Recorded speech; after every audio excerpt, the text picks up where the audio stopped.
ॐ अज्ञानतिमिरान्धस्य ज्ञानाञ्जनशलाकया चक्षुरुन्मिलितं येन तस्मै श्रीगुरवे नमः। श्रीचैतन्यमनोभीष्टं स्थापितं येन भूतले स्वयं रूप तदा मह्यं ददाति स्वपदान्तिकम्। वन्देऽहं श्रीगुरो श्रीयुतपदकमलं श्रीगुरुन् वैष्णवांश्च श्रीरूपं साग्रजातं सगण रघुनाथामितं तं सजीवम् द्वैतं सावधूतं परिजनसहितं कृष्णचैतन्यदेवं श्रीराधा कृष्णपादान् सगण ललिता श्रीविशाखान्वितांश्च। हे कृष्ण करुणा सिन्धु दीनबन्धु जगत्पते गोपेश गोपिकान्त राधाकान्त नमस्ते। तप्त कांचन गौरांगी राधे वृंदावनेश्वरी वृषभानुसुते देवी प्रणमामि हरिप्रिय। वाञ्छाकल्पतरुभ्यश्च कृपा सिन्धुभ्येव च पतितानां पावनेभ्यो वैष्णवेभ्यो नमो नमः। जय श्री कृष्ण चैतन्य प्रभु नित्यानंद श्री अद्वैत गदाधर श्रीवासादि गौरभक्तवृंद। हरे कृष्णा कृष्ण कृष्ण हरे हरे, हरे राम राम राम हरे हरे।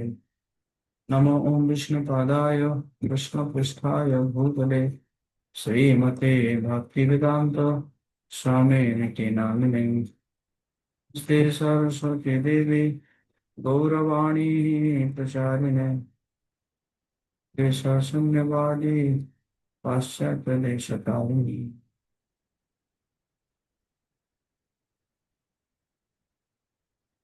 यत्कृपातमं श्रीगुरुदिनतानि श्रीचैतन्येश्वरं परमानन्दमाधवम्। हरे कृष्णा। सभी भक्तों का हार्दिक स्वागत है डेली गीता क्लास में। पिछले क्लास का कोई आप में से कोई रिकैप कराना चाहेंगे?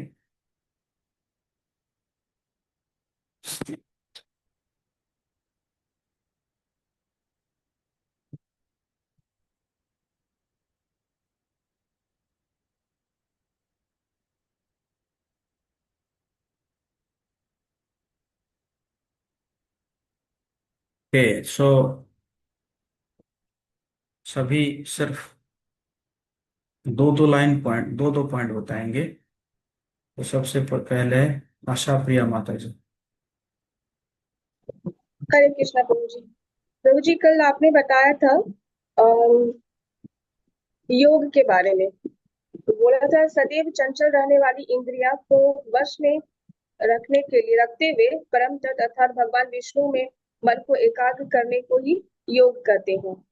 और प्रभु जी ये बोला था विष्णु पुराण में कहा गया है कि वर्णाश्रम धर्म का उद्देश्य भगवान कृष्ण की प्रसन्नता में को मतलब प्रसन्नता के लिए काम करना का उनका उद्देश्य है।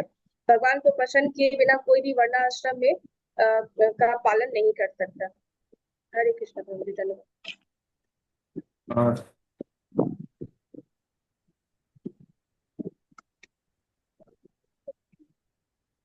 मौसम।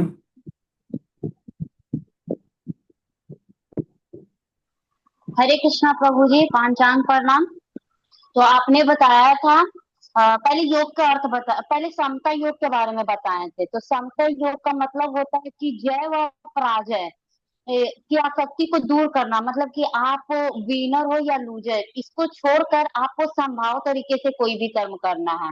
द सेकेंड डिफिनेशन आपने बताया था योग अर्थ मतलब जो सदैव चंचल रहने वाले इंद्रियां को त्याग कर संभाव से कर्म करना। जो मतलब चंचल है वो अपनी इंद्रियां को कंट्रोल में करके संभाव से कर्म कर सकते हैं।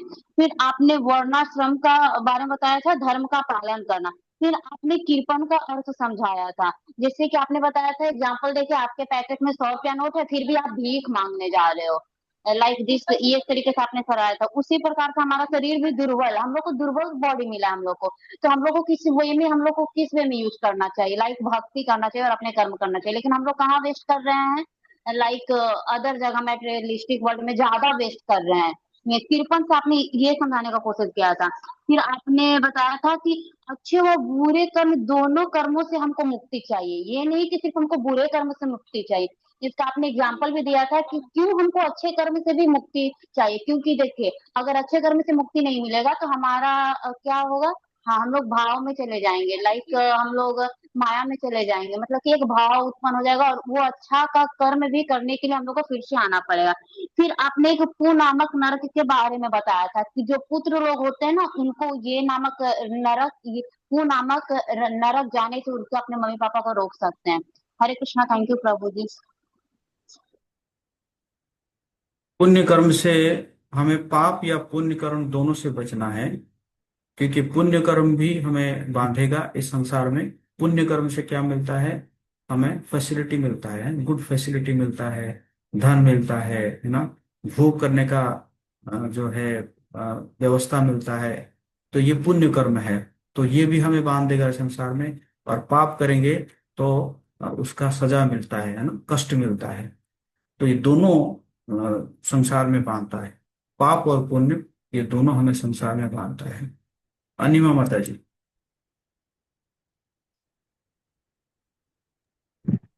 जी हरे कृष्ण प्रभु जी।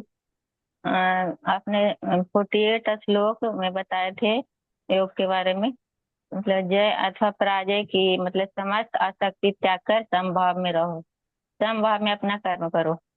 और 49 श्लोक में बताए थे कीर्तन के बारे में कि हमें मनुष्य शरीर मिला है भगवान की भक्ति करने के लिए, लेकिन मनुष्य इंद्र तृप्ति में लगा हुआ है, इसी को कीर्तन कहा गया है। मतलब सभी को घृणित कार्य को त्याग देना चाहिए।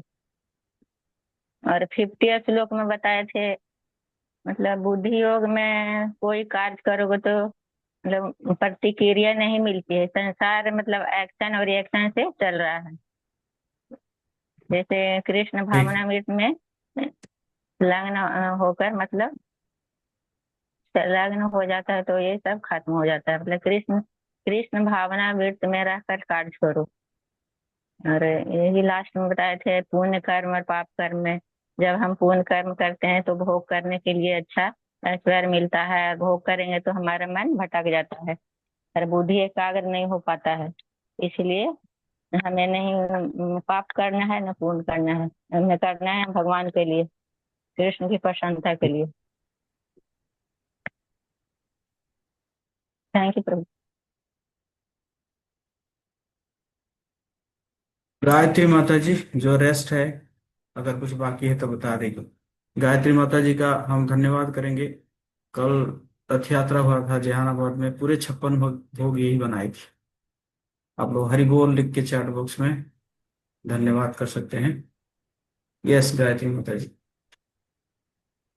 हरे कृष्ण प्रभु जी, धन्यवाद। हमने नहीं किया प्रभु जी कुछ भी, ये सब जगन्नाथ की ही कृपा थी। पिछले साल तो रथ यात्रा में हम जा भी नहीं पाए थे कुछ कारण बस, तो इस बार उनकी कृपा हुई तो हो पाया।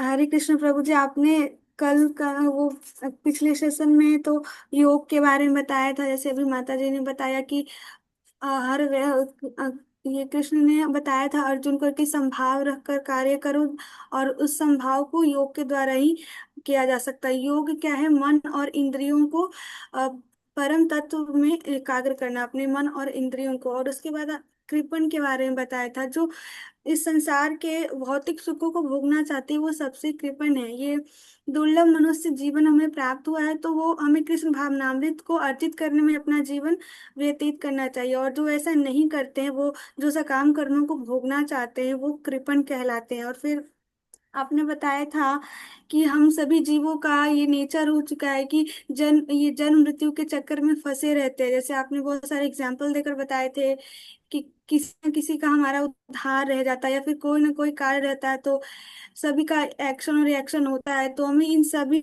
भावों से मुक्त होकर सिर्फ कृष्ण भावनामृत में कर्म करना चाहिए, और अपने सारे कर्मों को, चाहे वो अच्छे हो बुरे हो, कृष्ण के चरणों में समर्पित कर देना चाहिए।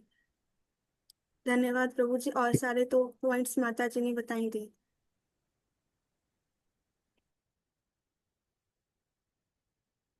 ओके, सो 50 नंबर श्लोक हो गया था, हम 51 से शुरू करेंगे।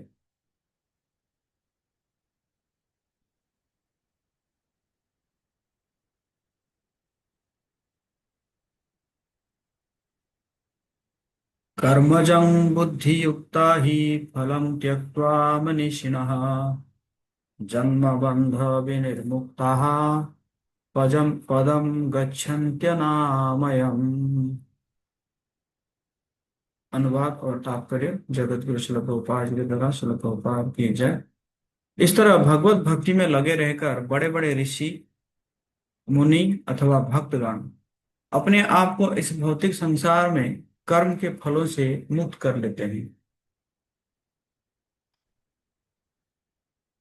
इस प्रकार वे जन्म मृत्यु के चक्र से छूट जाते हैं और भगवान के पास जाकर उस अवस्था को प्राप्त करते हैं जो समस्त दुखों से परे है। तो यहाँ पे ये बताया गया है कि कैसे कैसे भगवान एग्जाम्पल दे रहे हैं कि ऐसे कई सारे, हो सकता है कि अर्जुन पूछेंगे कि इसका कोई एग्जाम्पल है क्या, कोई ऐसा किए हैं क्या, तो भगवान कह रहे हैं हाँ हाँ किए हैं ना। तो ऐसे बड़े बड़े ऋषि मुनि भक्तगण क्या किए हैं कि इसी प्रकार जन्म मृत्यु के चक्र से जो है वो मुक्त हो चुके हैं। और भगवान के पास जाकर उस अवस्था को प्राप्त किए हैं जो कि समस्त दुखों से परे है। तो श्रील प्रभुपाद जी कह रहे हैं कि मुक्त जीवों का संबंध उस स्थान से होता है जहां भौतिक कष्ट नहीं होते हैं। भागवत में कहा गया है, समाश्रिता ये पद पल्लव प्लवम महत् पदम पुण्य यशो मुरारे भवाम्बुधिर्वत्स पदम परम पदम पदम पदम यद विपदाम न तेषाम। जिसने उन भगवान के चरण कमल रूपी नाव को ग्रहण कर लिया है, जो दृश्य जगत के आश्रय है और मुकुंद नाम से विख्यात है, अर्थात मुक्ति के दाता है। मुकुंद मतलब क्या है, जो कि मुक्ति के दाता है। उसके लिए यह भव सागर गोखुर के गोखुर में समाये जल के समान हो जाता है। उसका लक्ष्य परम पदम अर्थात वो स्थान जहाँ भौतिक कष्ट नहीं है या कि वैकुंठ है, वो स्थान नहीं जहाँ पद पद पर संकट हो। भौतिक संसार में देखिए पद पद पर संकट संकट है। कोई ये नहीं कह सकता कि जिनके साथ हम रह रहे हैं वो हमारे साथ कितना समय रहेंगे या हम उनके साथ कितना समय रहेंगे। अनसर्टन, बहुत ही अनसर्टेनिटी है इस संसार में, है पद पद पर संकट है। तो इसीलिए, लेकिन जो भगवान के चरण कमल रूपी नाव को का आश्रय ले लेता है, उसके लिए ये संसार क्या बन जाता है कि कह रहे हैं कि गोखुर में समाये जल के समान हो जाता है। जैसे कोई गाय अगर कहीं पे मिट्टी में अगर अपना पैर रख देता है, तो वो जो जो पैर से जो वो के गड्ढा बनता है, छोटा सा गड्ढा बनता है और उसमें पानी अगर भर जाता है, तो उसको पार करने में क्या है, उसको तो एक छोटा बच्चा भी पार कर जाएगा। हाँ, तो ये भव सागर, हाँ, ये जो इतना बड़ा भव सागर है वो क्या बन जाता है, गोखुर में समाये हुए जल के समान बन जाता है अगर कोई भगवान के चरण कमल रूपी नाव को ग्रहण कर लेता है। है ना। और उसी प्रकार वो वहां चले जाता है जहां पे कोई विपद नहीं है, जहां पे कोई भौतिक कष्ट नहीं है, जहां पे कोई जन्म मृत्यु जरा व्याधि आदि भौतिक आदि दैविक और आध्यात्मिक क्लेश नहीं है। अज्ञानवश मनुष्य यह नहीं समझ पाता कि यह भौतिक जगत ऐसा दुखमय स्थान है जहां पद पद पर संकट है। केवल अज्ञानवश अल्पज्ञानी पुरुष यह सोचकर कि कर्मों से वे सुखी रह सकेंगे, सकाम कर्म करते हुए स्थिति को सहन करते रहते हैं। वो सोचते हैं कि हम जितना मेहनत करेंगे हम उतना सुखी हो जाएंगे, हम जितना मेहनत करेंगे उतना हम सुखी हो जाएंगे। लेकिन लेकिन क्या होता है, ये जो है बात जो है प्रमाण नहीं होता है। उनको विफलता का सामना करना पड़ता है। उन्हें यह ज्ञात नहीं है कि इस संसार में कहीं भी कोई भी शरीर दुखों से रहित नहीं है। संसार में सर्वत्र जीवन के दुख, जन्म, मृत्यु, जरा, व्याधि विद्यमान है। किंतु जो अपने वास्तविक स्वरूप को समझ लेता है, इस प्रकार भगवान की स्थिति को समझ लेता है, वही भगवान की प्रेमा भक्ति में लगा रहता है। फलस्वरूप वो वैकुंठ लोक जाने का अधिकारी बन जाता है, जहां न तो भौतिक कष्टमय जीवन है, न ही काल का प्रभाव या तथा मृत्यु है। अपने स्वरूप को जानने का अर्थ है कि भगवान के अलौकिक स्थिति को भी जान लेना। जो भ्रमवश यह सोचता है कि जीव की स्थिति तथा भगवान की स्थिति एक समान है, उसे समझो कि वो अंधकार में है, स्वयं भगवत भक्ति करने में असमर्थ है। वो अपने आप को प्रभु मान लेता है और इस तरह जन्म मृत्यु के पुनरावृत्ति का पथ चुन लेता है। किंतु जो यह समझते हुए कि उसकी स्थिति सेवक की है और अपने को भगवान की सेवा में लगा देता है, वो तुरंत ही वैकुंठ लोक जाने का अधिकारी बन जाता है। भगवान की सेवा कर्म योग या बुद्धियोग कहलाती है, जिसे स्पष्ट शब्दों में भगवत भक्ति कहते हैं। तो अपना स्थिति को जान लेना। हाँ, तो प्रभुपाद जी कह रहे हैं कि अपना स्थिति को जान लेना। और हमारी स्थिति क्या है? जीवेर स्वरूप होए नित्य कृष्ण दास। हम कृष्ण के नित्य दास है। कृष्ण जो है वो क्या है? कृष्ण हमारे स्वामी हैं और हम उनके सेवक हैं।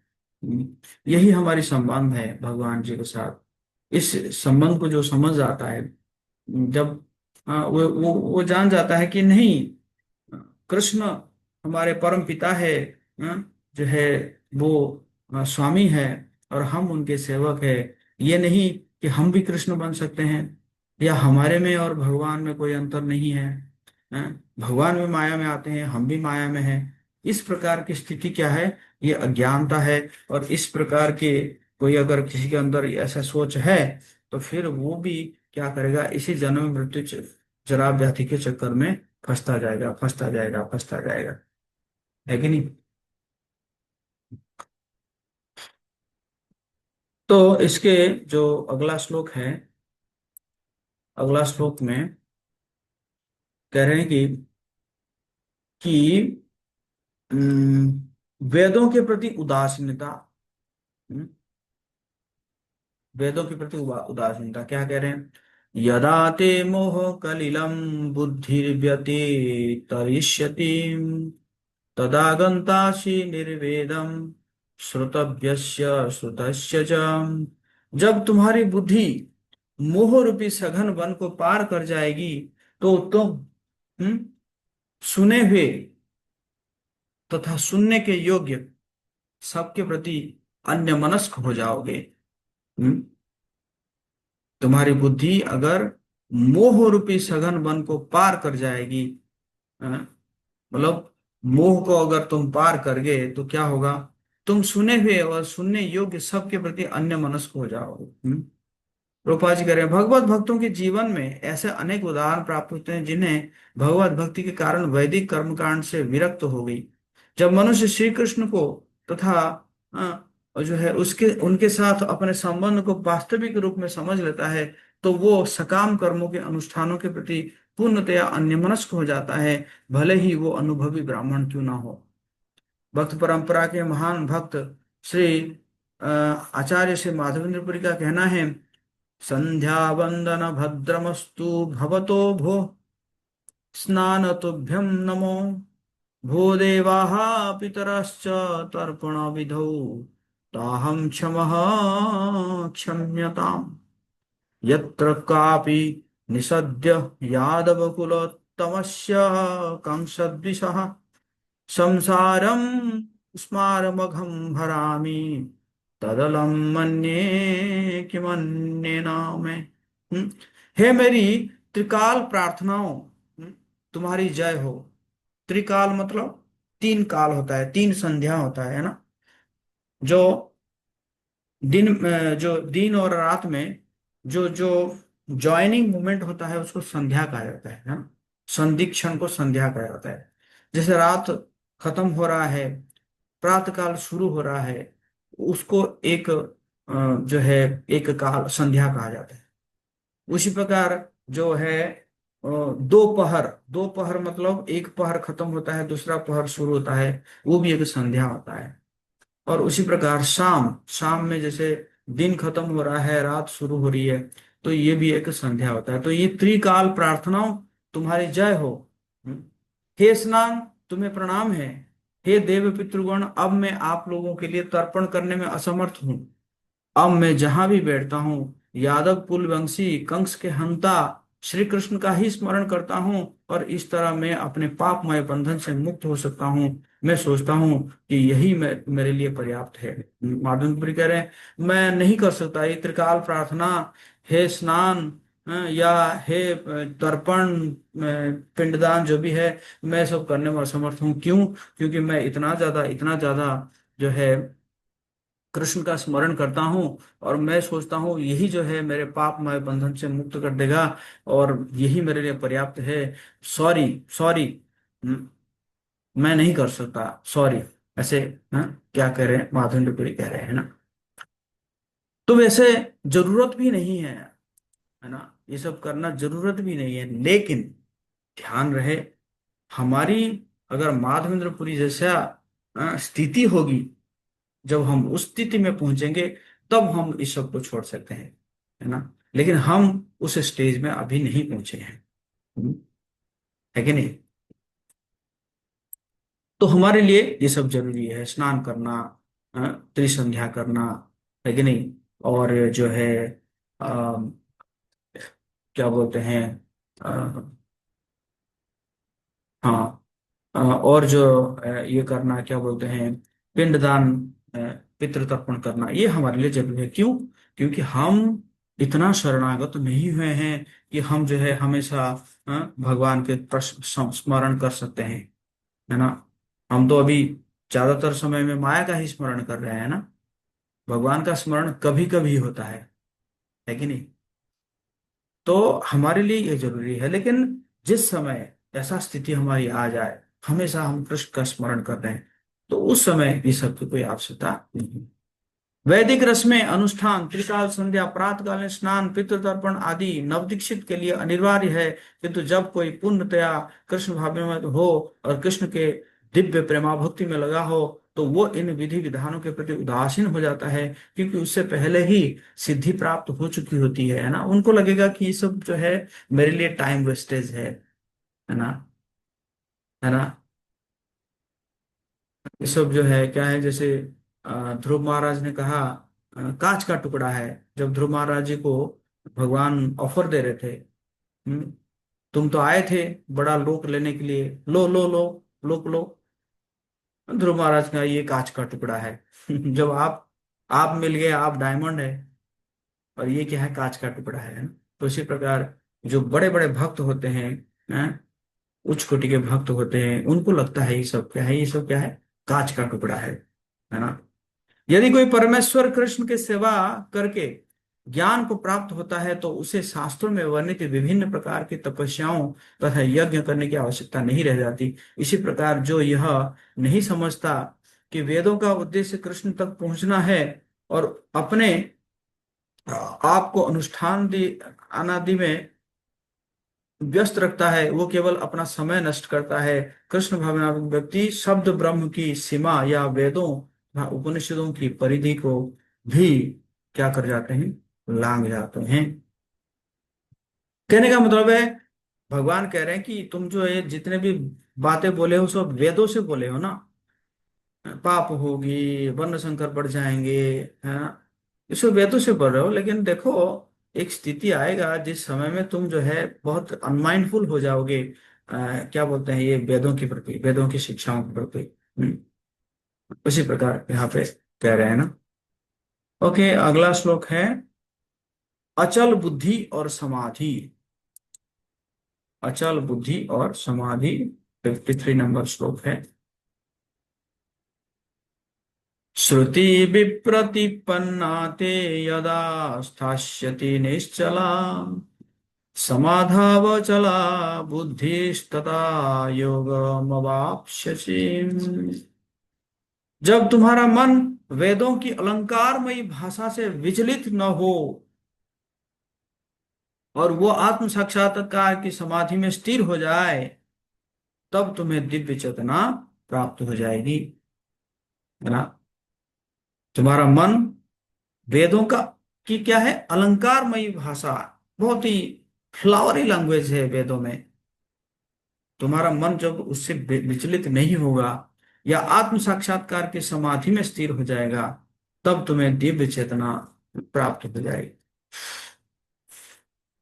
तो इसलिए गोपाल जी कह रहे हैं, कोई समाधि में है, इस कथन का अर्थ यह होता है कि वो पूर्णतया कृष्ण भावना भावित है, अर्थात उसने पूर्ण समाधि में ब्रह्म परमात्मा तथा भगवान को प्राप्त कर लिया है। आत्म साक्षात्कार की सर्वोच्च सिद्धि यह जान लेना है कि मनुष्य कृष्ण का शाश्वत दास है। हम्म? कृष्ण का क्या है, शाश्वत दास है। उसका एकमात्र कर्तव्य क्या है, कृष्ण भावनामृत में अपने सारे कर्म करना। कृष्ण भावना भावित व्यक्ति या भगवान के एक निष्ठ भक्त को न तो वेदों की अलंकार मणिमयी वाणी से विचलित होना चाहिए, न ही स्वर्ग जाने के उद्देश्य से सकाम कर्मों में प्रवृत्त होना चाहिए। कृष्ण भावनामृत में मनुष्य कृष्ण के सानिध्य में रहता है और कृष्ण से प्राप्त सारे आदेश उस दिव्य अवस्था में समझे जा सकते हैं। ऐसे कार्यों के परिणाम स्वरूप निश्चयात्मक ज्ञान की प्राप्ति निश्चित है। उससे कृष्ण या उनके प्रतिनिधि गुरु की आज्ञाओं का पालन मात्र करना होगा। आज्ञाओं का पालन करना, गुरु की आज्ञाओं का पालन करना, ये बहुत इंपॉर्टेंट है ना। क्यों? गुरु की आज्ञाओं का पालन करने से जो दिव्य ज्ञान है वो अपने आप ही हमारे हृदय में जो है प्रस्फुटित होता है। दिव्य ज्ञान हृदय प्रकाशित, प्रकाश होता है। गुरु के प्रसन्न, जब गुरु प्रसन्न हो जाते हैं ना। तो समाधि में निश्चित बुद्धि के बारे में सुनकर अर्जुन अब कृष्ण से ऐसे योग की विशेषताओं के बारे में पूछते हैं जिन्हें स्थित प्रज्ञ या निश्चित बुद्धि वाला भी कहा गया है। यहाँ पे भगवान बता रहे हैं कि इसी प्रकार स्थिर बुद्धि वाला है, स्थिर बुद्धि वाला है। तो फिर पूछेंगे कि ठीक है, ऐसा स्थिर बुद्धि वाला कुछ एग्जाम्पल तो दीजिए, उनका लक्षण क्या है।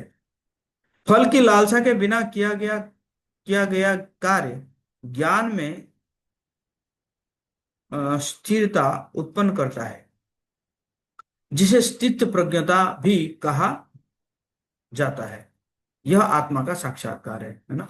फल की लालसा के बिना किए गए कार्य से क्या होता है, ज्ञान में स्थिरता आता है। तो अभी जो है 54 नंबर से 72 नंबर तक ये जो चर्चा चलेगी, ये क्या है, स्थित प्रज्ञा, अर्थात मुक्त आत्मा, कोई अगर जीवन मुक्त जीव है उसका क्या क्या लक्षण है ना। तो इसी में पहले जो है प्रश्न पूछ रहे हैं।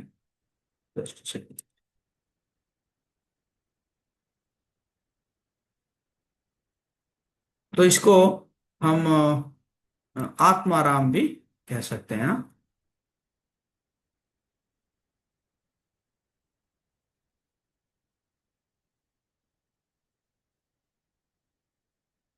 आत्माराम, स्थित प्रज्ञ, सेल्फ रियलाइज्ड पर्सन, है ना, या स्वरूप सिद्धि व्यक्ति, है ना। तो पिछले श्लोक से संबंध स्वरूप सिद्ध व्यक्ति के बारे में श्रवण करने के बाद अर्जुन कृष्ण से इस व्यक्ति के लक्षण जानना चाहते हैं कि कौन क्या है ना, स्थित प्रज्ञ का क्या लक्षण है। तो इसमें जो है पूछ रहे हैं कि क्या क्या स्थिति है उसका है। तो श्लोक पढ़ लेते हैं फिर।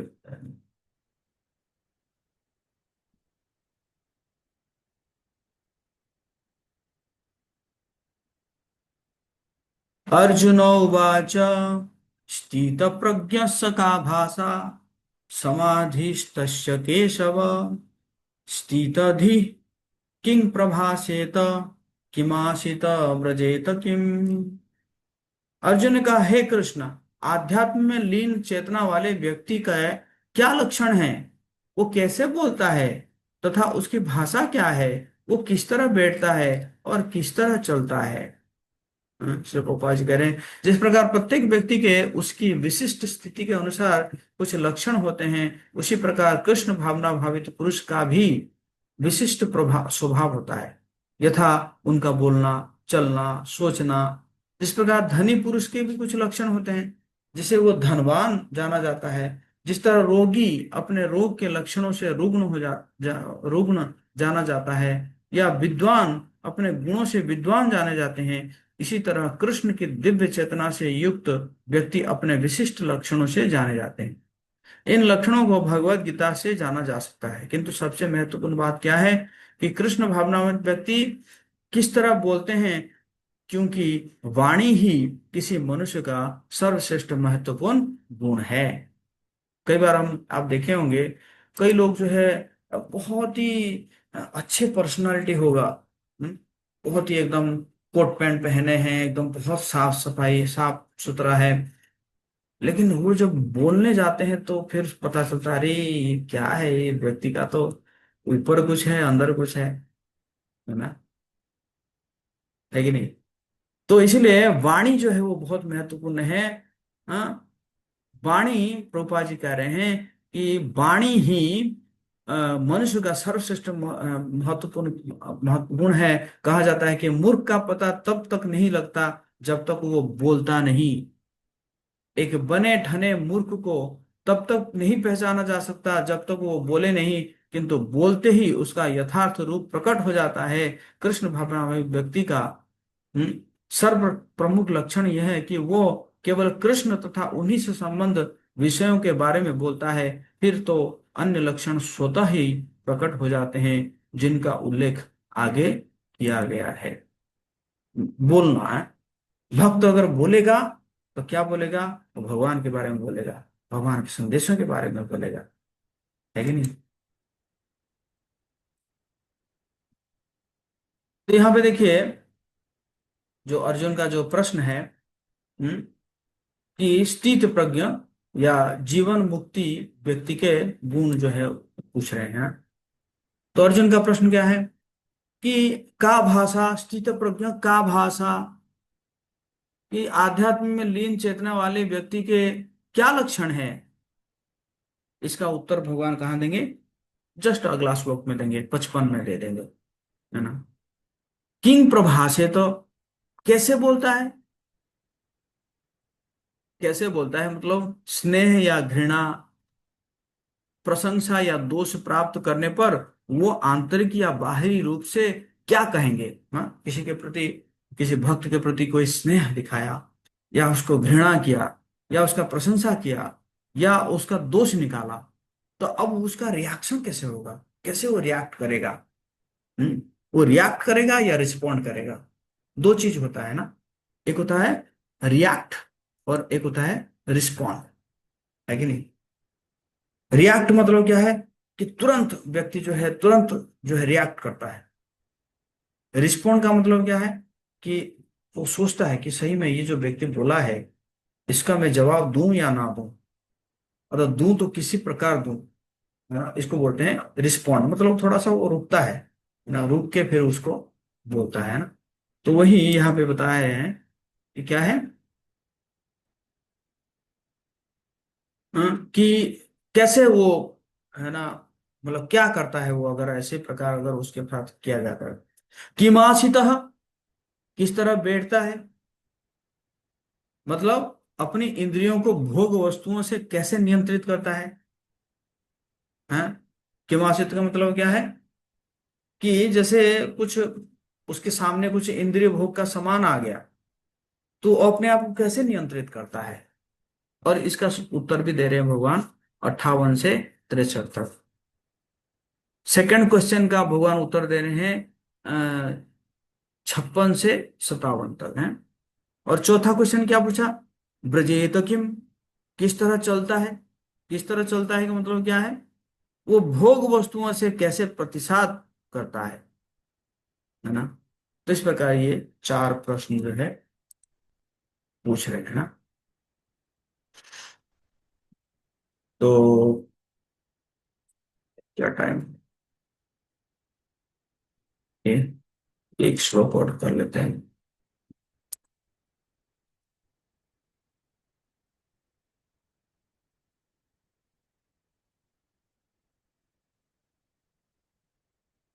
तो स्थित प्रज्ञ के लक्षण क्या है? जो पहला प्रश्न जो पूछा था, जो है का भाषा, क्या लक्षण है, तो भगवान उसका उत्तर दे रहे हैं, पहला क्वेश्चन का उत्तर दे रहे हैं। श्री भगवान उवाच प्रजहाति यदा कामान् सर्वान् पार्थ मनोगताम् आत्मन्येवात्मना तुष्टः स्थितप्रज्ञस्तदोच्यते। श्री भगवान ने कहा, हे पार्थ, जब मनुष्य मनोधर्म से उत्पन्न होने वाली इंद्रिय तृप्ति की समस्त कामनाओं का परित्याग कर देता है और जब इस तरह से विशुद्ध हुआ उसका मन आत्मा में संतोष प्राप्त करता है, तो वो विशुद्ध दिव्य चेतना को प्राप्त कहा जाता है। क्या हुआ इसमें? एक तो इंद्रिय तृप्ति की समस्त कामनाओं को परित्याग कर दिया, है ना, और उसी प्रकार वो विशुद्ध हो गया, तो उसका मन क्या होता है? आत्मा में ही संतोष प्राप्त करता है। वो विशुद्ध दिव्य चेतना को प्राप्त कहा जाता है।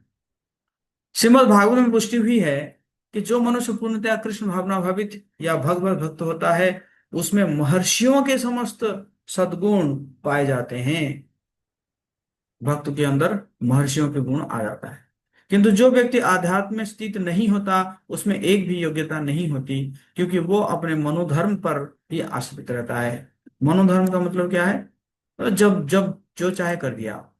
अरे अभी पितृधर्म पालन करना है, अब मातृधर्म पालन करना है, पितृधर्म भातृधर्म पालन करना है, कभी पत्नी धर्म पालन करना है, पति धर्म पालन करना है, सामाजिक धर्म पालन करना है। मतलब जब जब उसको जब मन आया वो धर्म पालन करने लग जाएगा ना।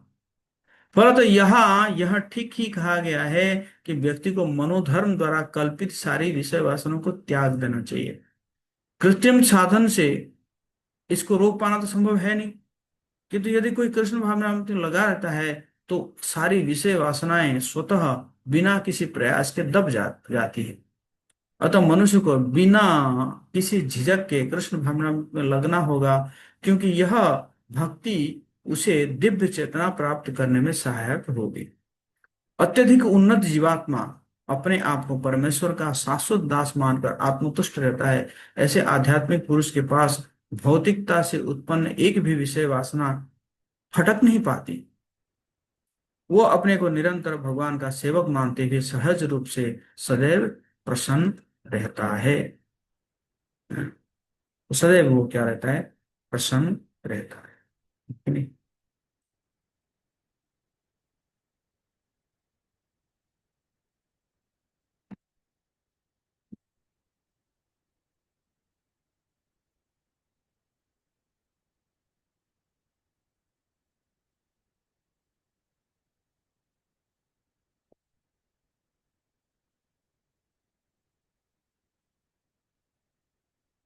अपूर्व आनंद प्रभु।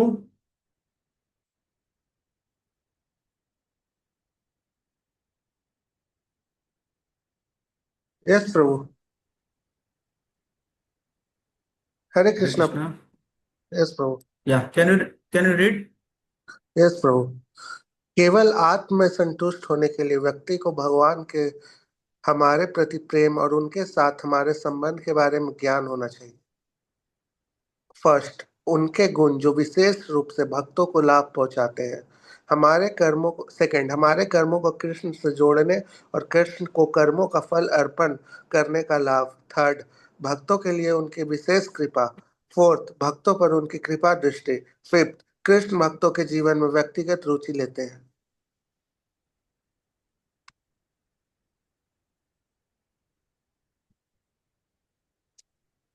कह रहे हैं कि केवल आत्म से में संतुष्ट होने के लिए व्यक्ति को जो है भगवान के प्रति, भगवान के हमारे प्रति प्रेम और उनके साथ हमारे संबंध के बारे में ज्ञान होना चाहिए। ज्ञान क्या क्या है? कि भक्तों का, भगवान का जो गुण है वो विशेष रूप से भक्तों को लाभ पहुंचाता है।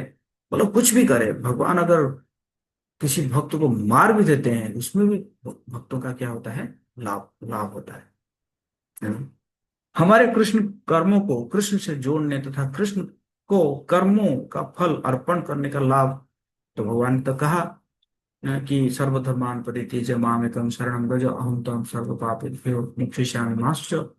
आप जो है जैसे जैसे मेरे पर शरणागत हो गए, तो आपका मेरे सारा पाप कर्म को मुक्त कर, माफ पाप या पुण्य कर्म से मुक्त कर दूंगा। और भक्तों के लिए उनकी विशेष कृपा, भगवान का वैसे तो सबके ऊपर कृपा है। भगवान नास्तिक के ऊपर भी कृपा करते हैं, भगवान नास्तिक को भी भोजन कराते हैं, है कि नहीं। जो भगवान को मानता ही नहीं है, उसको भी भगवान जो है 4-5 टाइम दिन में खाना देते हैं। मतलब भगवान की कृपा तो सबके ऊपर है, लेकिन भक्तों के ऊपर क्या है, विशेष कृपा है।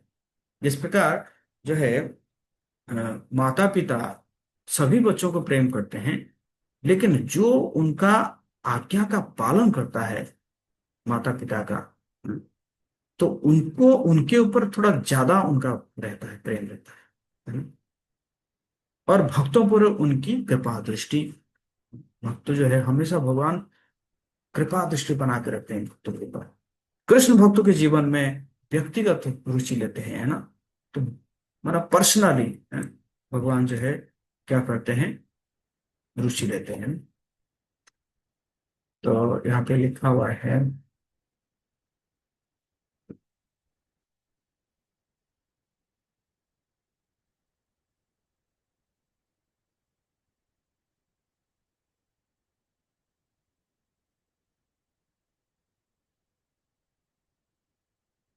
निशा माता जी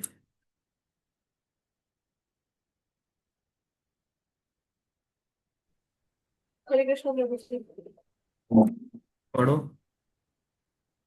हमारी सभी गतिविधियों को कृष्ण की सेवा से जोड़ने के लाभ। पहला, शुद्ध भक्ति और निष्काम कर्मयों में मुख्य अंतर यह है कि शुद्ध भक्त के कार्य उसकी भक्ति से ही प्रारंभ होते हैं। दूसरा, निष्काम कर्म योग में कर्म समांतर भौतिक आसक्ति के से प्रेरित होते हैं, जिनको फिर कृष्ण को फल अर्पित करके शुद्ध किया जाता है। तीसरा, हमारी गतिविधियों को कृष्ण की सेवा से जोड़कर स्वतंत्रता आती है। भगवान कृष्ण बताते हैं कि इस तरह के अभिनय करने से व्यक्ति कर्म और फलों के बंधन से मुक्त हो जाता है। इससे भी बढ़कर मुक्ति प्राप्त होती है, विमुक्ति। इससे भी अधिक कृष्ण के पास आते हैं। मामू के शिष्य।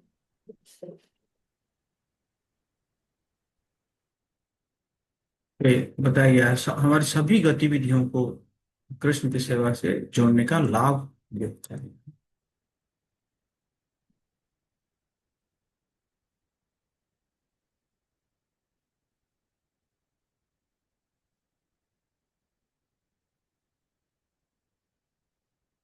माई माता जी।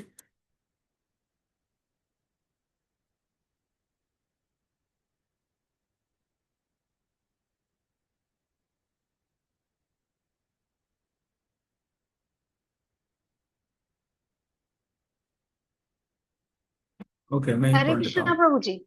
स- हाँ, पढ़िए। भक्तों के लिए कृष्ण की विशेष कृपा। कोई यह तर्क दे सकता है कि कोई यह तर्क दे सकता है कि अपने भक्त के प्रति कृष्ण का विशेष स्नेह उनके लगाव और घृणा का लक्षण है।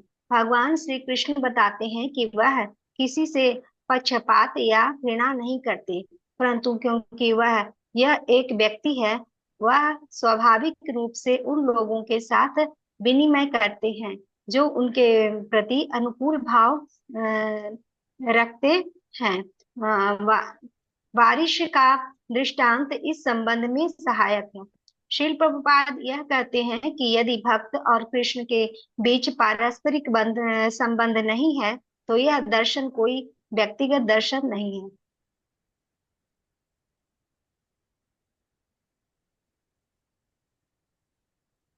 तो भक्तों की परे उनकी कृपा दृष्टि, कृष्ण बताते हैं कि जो है कैसे उनके भक्त जिनका वो पक्ष लेते हैं आम लोगों की तुलना में अलग श्रेणी में होते हैं ना। और आमतौर पर जो पाप करता है उसे समाज में गिरा हुआ माना जाता है, लेकिन भगवान के भक्त का पतन होने पर भी उसे साधु मानना चाहिए। हो सकता है कि भक्त कभी कभी गलतियां करके पाप कर्म करे, फिर भी यदि वो भक्तिमय सेवा में दृढ़ता से स्थित रहे तो उसे संत माना जाना चाहिए, क्योंकि वह जल्द ही भक्ति योग की शक्तिशाली प्रक्रिया से सुधर जाएगा, जिसमें भगवान व्यक्तिगत रूप से अपने भक्तों के दोषों का संशोधन करते हैं। कृष्ण की दया के कारण जो लोग आमतौर पर आध्यात्मिक जीवन के लिए अयोग्य माने जाते हैं, वे भी सर्वोच्च गंतव्य प्राप्त कर सकते हैं। और भगवान जो है भक्तों के जीवन में कैसे रुचि लेते हैं, जैसे हम देखते हैं कि गजेंद्र मोक्ष है। कृष्ण और उनके भक्तों के बारे में सत्य को समझते हुए कृष्ण भावना में स्वयं को लगा देना चाहिए। सबसे गोपनीय ज्ञान यह है कि भगवान कृष्ण अपने भक्त के जीवन में व्यक्तिगत रुचि लेते हैं। यह अंतरंग संबंध गीता में प्रस्तुत आवश्यक सिद्धांत है। इसे समझना स्वाभाविक रूप से कृष्ण चेतना के मार्ग पर ले जाता है, जैसा कि 34 में कहा गया है। जब गजेंद्र जो है पुकारे, तो भगवान जो है अ, अपना जो है खड़ाऊ पहन के आने के लिए भी भूल गए, खाली चरण में निकल चढ़े और जो है गरुड़ जी के ऊपर बैठे और बोला कि तुरंत पहुंचो। गरुड़ जी हालांकि मन की गति से चलते हैं, फिर भी भगवान जी को लग रहा था कि आज गरुड़ को क्या हो गया, आज इतना धीमा क्यों चल रहा है। हम्म, भगवान तुरंत पहुंचना चाहते थे गजेंद्र के पास, उसको उठा कर, है ना। ओके, हम अगला श्लोक कल से करेंगे। मेरा 8:30 बजे और एक क्लास है। हरे कृष्णा कृष्ण कृष्ण हरे हरे, हरे राम राम राम हरे हरे। इसका कोई प्रश्न तो नहीं होगा?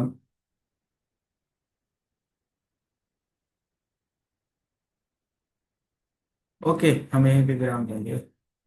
यस, गायत्री माता जी।